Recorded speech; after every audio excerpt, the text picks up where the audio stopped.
In terms of global vehicle sales, you will find South Africa way down south on that list. But you know what is interesting? When it comes to performance cars, boy, does our tiny little market shine. Do you know that we are in the top 5 when it comes to M-car sales and AMG? And that out of all the Golfs that get sold in South Africa, more than 50% of them are GTIs. So fair to say we are performance crazy. It's no different with Mini, a brand that from inception was all about performance, dynamic handling, massive fun factor. And then John Cooper took this pocket rocket and really Mini was punching way above its weight category on the world racing stage. So the question I have is, how different is a performance road-going car to a race version of it? The problem is finding one of these. A Mini Cooper John Cooper works. Thank goodness Paul and Michelle from Heathcliff Auto arranged the road-going car, and Chris Shorter, he brought the race car. GTC 2 is the second-tier class competing in SA's premier global touring car racing championship. Launched in 2016, GTC 2 has financial and performance caps in place to ensure affordable and identifiable production car racing. With 2 Mini John Cooper works prepared by Signature Motorsport, Chris powered his champion Mini JCW to second place in the 2017 championship. Now, besides the obvious race livery, there really isn't a noticeable difference between the two visually, but different they are.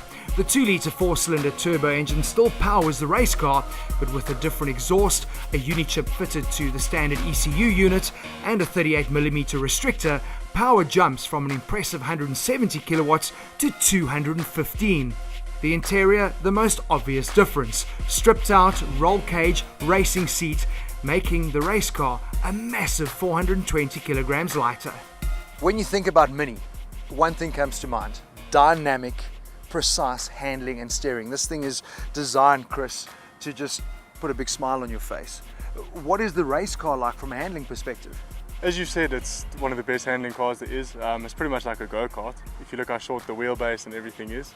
And I think that's our advantage on the track as in comparison to the Golf. This, what I've done here, this little Titan Technical Gymkhana, is a standard Mini road car's bread and butter. For you, the race car, obviously, very different turn in. Obviously, with our racing mods that we have, we don't have steering lock like you do in the road car. We also are running on R's, which with the little paddles and stuff might be a bit of a disadvantage. But the Mini is at home in the tight and twisty stuff, so it should be pretty close between the two cars. Let's find out.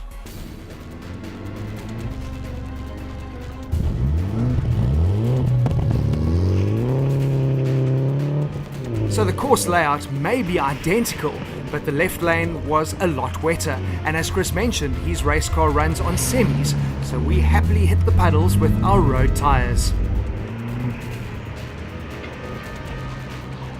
Full lock isn't needed on the race car, so we had to make a little course modification for Chris, but nevertheless, it wasn't nearly as close as we thought.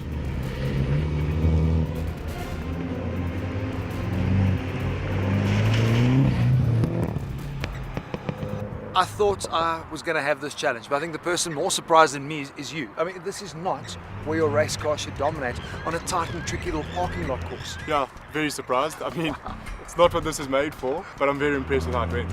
You've been racing this car for a while now. You're runner-up in the championship. Suddenly you've got a new love and appreciation for a different side to your race car. Yeah, I mean, maybe now we can unlock a few more tricks and secrets for the year ahead. So I tell you what, I've got a challenge now that I know for a fact you can't win. And what's that? Comfort. I can take a buddy in my car. Can you take a buddy in your car? I can take him, but he's not going to be very comfortable. Well, that's the challenge. Come have a look here. I've got something else that you don't have. I've got a boot. So this is what the challenge is. You've got to take Buddy and your cup of coffee and your luggage for a little blitz around the Gymkhana course. Now we're going to see who comes out tops. Feeling confident? Not really, no. I'll win this one. Sure. A road car that is so performance focused. That is what makes this Mini JCW so special. Buddy strapped in, coffee at my cup holders, my luggage safely in the boot. A piece of cake. But to make things a little more uncomfortable for Chris, his race car is manual. There are balls everywhere. Look, If Buddy was a real person, I don't think he'd be looking too good right now. And I've got balls all over the show. I finally won something. It's probably the only thing I'm going to win. In actual fact, it is. There's such a proud racing heritage. I thought for us to start our track challenges, we should go back to how races started in the old days. Do you remember how they started? Unfortunately, I do. There's a thing called a Le Mans start, and that's how we're starting our track challenges. You ready? Yeah, On your marks, get set, go.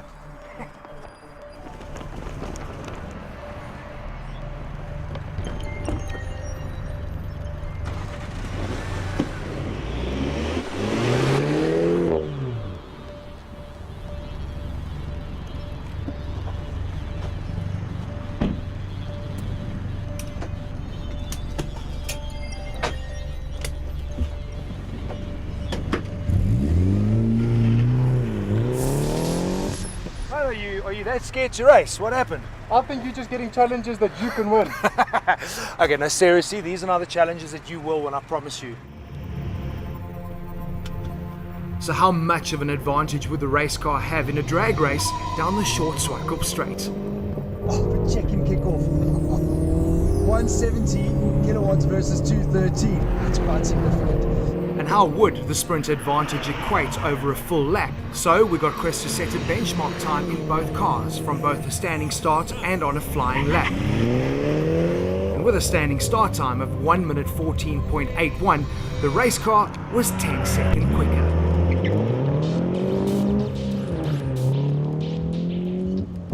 So to make things interesting, Chris gave me an 8-second head start. If things go to plan, it should be very busy coming into the last corner.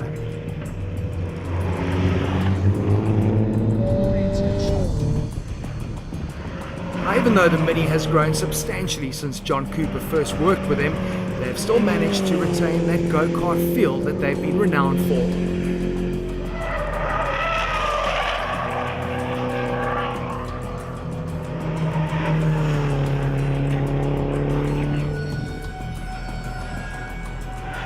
Well, I don't think the standard run flat rubber fitted to the JCW does the car any favours. 45 kilowatts power advantage, a massive 420 kilograms lighter, with Sachs dampers and running on 17-inch Dunlop semis, Chris was coming like a freight train. Swartkoop's is only 2.4 kilometers long, and to close 10 seconds in a lap, well, that's just insane. And as expected, game, set and match in the drag to the line. That's tough being a racing driver, eh? What a day. Yeah, awesome day. Unbelievable. And for us to be able to compare it to a road-going car, you don't get to do that very often. No, I've definitely had fun. It's been an eye-opener comparing the two cars. And actually, surprisingly, seeing how similar they are. Yeah, I think that's the mentality that GTC2 has kind of revived in South Africa. We've always had that race on a Saturday, buy on a Monday mentality with standing Group N, and GTC2 is really doing that. The cars really aren't expensive to run, and essentially what you see here is what you can buy on the showroom floor. Obviously, it's stripped out. It has standard brakes, it has a standard engine, the standard turbo. Everything's exactly the same, just as sort of standing Group N was. It's still impressive though. I mean, it's a 2.4 kilometer circuit, and with those changes and turning it into a race car, to find 10 seconds is massive. But I suppose what people need to remember, you're also coming off a really good base. That's really a strength of ours, is cornering and being nimble. I mean, after driving this JCW road going version, I can see why it was voted the consumer most fun car of the year. Only thing I'm really upset about is that I don't know if you've noticed, the race car's gone on the trailer. I was hoping we could do a little trade-off. You know, I could drive that home and you take this. I wouldn't mind, as long as it's still a Mini, I'm happy. Perfect answer.